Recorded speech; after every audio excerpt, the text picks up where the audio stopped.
తండ్రి కుమార పరిశుద్ధాత్మకు మహిమ కలుగునుగాక. ఈనాటి జీవవాక్యం. పవిత్రుడైన ప్రభువునకు చెందియున్నందుకు గర్వింపుడు, ఆయనను సేవించు వారెల్లరూ సంతసింపుడు. కీర్తన 105 వచనము 3.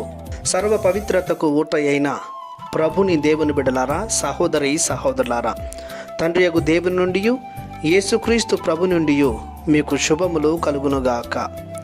పేతురు మొదటి లేఖ 4వ అధ్యాయము 10-11 వచనాల ప్రకారం ప్రభువు ప్రతి ఒక్కరిని పలు రకాలైన దేవుని వరములతో కృపావరాలతో నింపి ఉన్నాడు.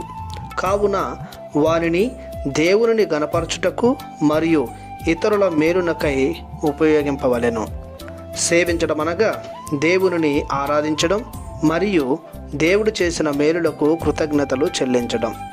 పవిత్రుడైన దేవునికి చెంది ఉండుట వలన, ఆయనను సేవించుట వలన అనేక లాభాలు మనకు చేకూరుతాయి.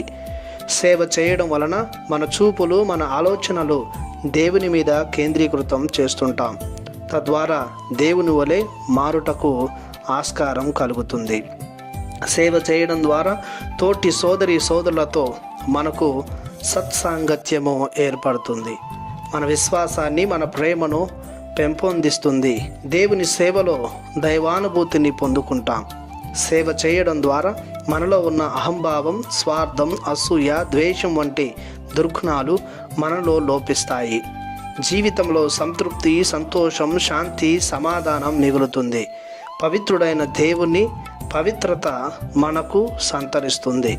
ఇవన్నీ దేవుని సేవించడంలో కలుగు భాగ్యములు. కావున మనం కొలిచే, ఆరాధించే దేవుణ్ణి గూర్చి గర్విస్తూ ఆయన సేవలో, ప్రేమలో నిమగ్నమైన మనం నిత్యం ఆనందించుదాం. ప్రార్థించుదాము.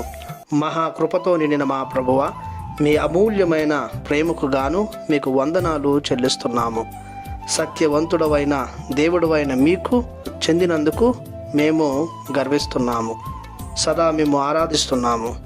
మా దైనందిన జీవితంలో ఎన్ని ఇబ్బందులు, చీకుచింతలు వచ్చినా మిమ్మే అంటిపెట్టుకుని జీవించేలా, గర్వించేలా, మీ పాద సేవలో నిమగ్నమయ్యేలా దీవించమని మీ ప్రియకుమారుడు నజరేయుడగు యేసునామములో ప్రార్థిస్తున్నాము తండ్రి. ఆమేన్. దేవుడు మిమ్ము దీవించునుగాక. ఆమేన్.